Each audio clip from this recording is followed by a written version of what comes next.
అంతా తిరిగి మన శక్తి చెప్పిన తర్వాత ఆ రోజు కంపెనీస్ అన్నీ కూడా హైదరాబాద్ తీసుకొచ్చి 1 by 1 కంపెనీలు తీసుకొచ్చాం. ముందు హైటెక్ సిటీ కట్టాం, దానిపైన మనుషులు తీసుకొచ్చి దాన్ని ఫిలప్ చేయడానికి ప్రయత్నం చేశాం. అదే సమయంలో మీరు ఒకసారి చూస్తే చదువుకోవాలంటే కాలేజీలు లేవని రంగారెడ్డి జిల్లాలో 25 హై స్కూల్స్ లేవు. హై స్కూల్స్ లేని జిల్లాలో 200 ఇంజనీరింగ్ కాలేజీలు ప్రమోట్ చేశాం.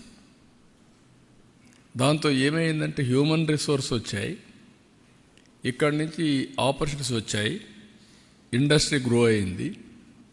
అదే సమయంలో ఆ రోజు ఇంగ్లీష్ కూడా మన పిల్లలకు సరిగా రాకపోతే ప్రొనౌన్సియేషన్ అర్థం చేసుకోవడం, అవతల మాట్లాడితే వీళ్ళు ఫాలో కాలేకపోతే ఐటీ చేస్తూనే ఇంగ్లీష్ కూడా టీచ్ చేశాం. లండన్ నుంచి లెక్చరర్స్ తెప్పించి ఇంగ్లీష్ ప్రొనౌన్సియేషన్ ఇవన్నీ కూడా చేయించాం. అక్కడి నుంచి స్టార్ట్ చేశాం. ఈరోజు నేను గర్వంగా చెప్పగలుగుతున్నా, ఆ రోజు చేసింది జాబ్ వర్క్.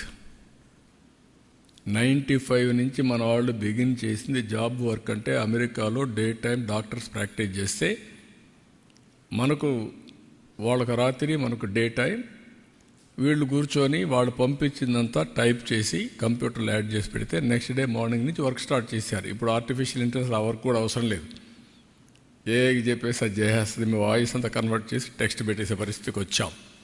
అక్కడి నుంచి స్టార్ట్ చేశారు.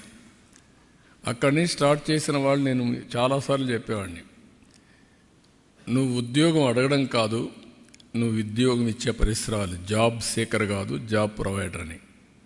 నేను జురిక్ వెళ్ళినప్పుడు మొత్తం 500 మంది 12 కంట్రీస్ నుంచి వచ్చారు, 600 మంది వచ్చారు. వాళ్ళు ఎంత జుబిలియంట్గా ఉన్నారంటే దగ్గర 25% to 30% అందులో ఆంటర్‌ప్రెన్యూర్స్ ఉన్నారు. ఐటీలో వెళ్ళారు, ఉద్యోగాలు చేశారు. సెక్యూరిటీ కోసం ఒకరు వైఫ్ అండ్ హస్బెండ్ ఉంటే ఒకరు ఉద్యోగం చేస్తూ ఒకరు కంపెనీ పెట్టారు. ఆ విధంగా ట్రాన్స్ఫర్మేషన్లో వెళ్ళారు. ఈరోజు 25% యూరోప్లో ఉండే పరిస్థితి వచ్చారంటే అమెరికాలో highest per capita income Indians, 30-35% Telugu వాళ్ళు. అమెరికాలో ఉండే అమెరికన్స్ ఆదాయం, తలసరి ఆదాయం $60,000. ఇండియన్స్ అమెరికాలో ఉండే వాళ్ళ ఆదాయం $120,000. 12వ భాష అమెరికాలో తెలుగు. అంటే ఇవన్నీ ఏదో డికేడ్స్, సెంచురీస్ కాదు, 25 సంవత్సరాల చరిత్ర, మ్యాక్సిమం 30. ప్రారంభమైనప్పుడు టేకాఫ్ కాలేదు, 95లో ప్రారంభించాం, 2025 నాటి పరిస్థితి. ఈరోజు మొత్తం నేను చూస్తే 100 దేశాల్లో తెలుగు వాళ్ళు ఉన్నారు. నేను అన్నాను, ఇంకా రాబోయే 5 ఏళ్లలో ప్రపంచంలో ఎన్ని దేశాలుంటే అది డెమోక్రటిక్ దేశాలు కావచ్చు, కమ్యూనిస్ట్ దేశాలు కావచ్చు, లేకుంటే రాజులు ఉండే కింగ్డమ్స్ కావచ్చు, అన్ని దేశాల్లో వీళ్ళు ఉంటారు. ఆ పరిస్థితికి వచ్చారంటే అది ఆ రోజు ఇచ్చిన విజన్.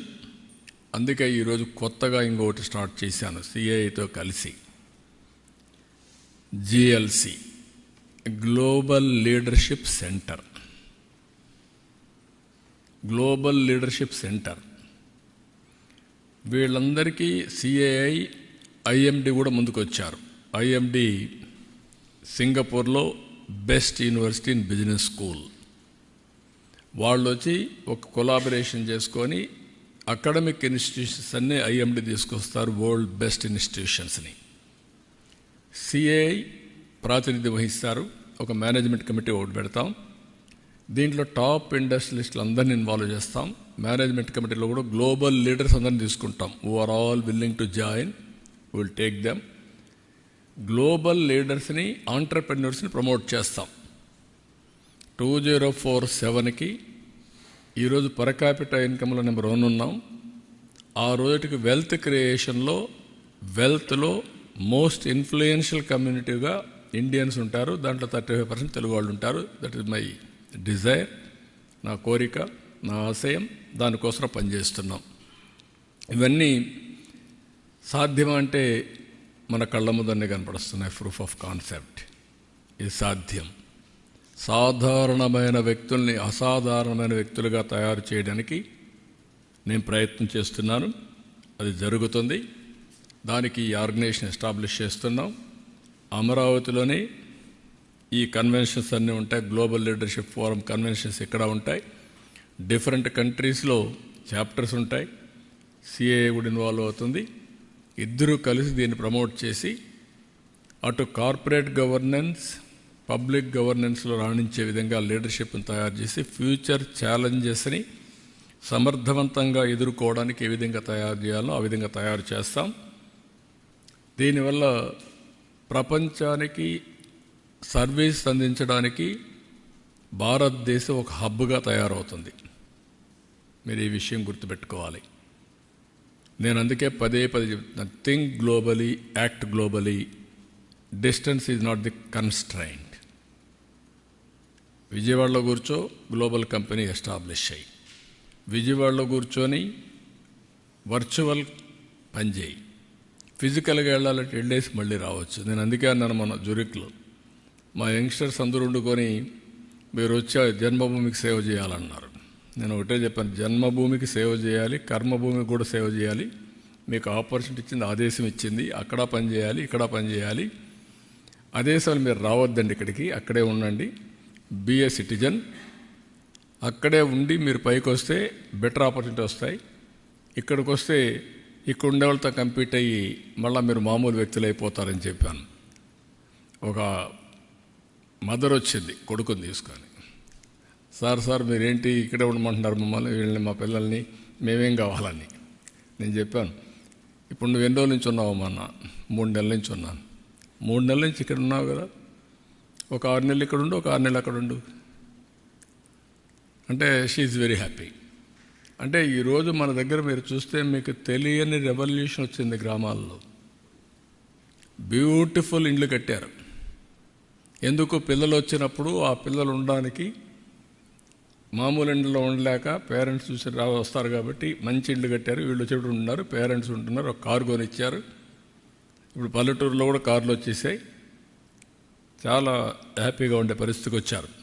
ఇక్కడికి వచ్చినప్పుడు దావోస్ అంటే ఒక మిత్ ఉంది అందరికీ. ఎన్ని ఎంఓయూలు చేశారు, ఎంత డబ్బులు వచ్చాయి, ఇదొక మిత్ ఇది.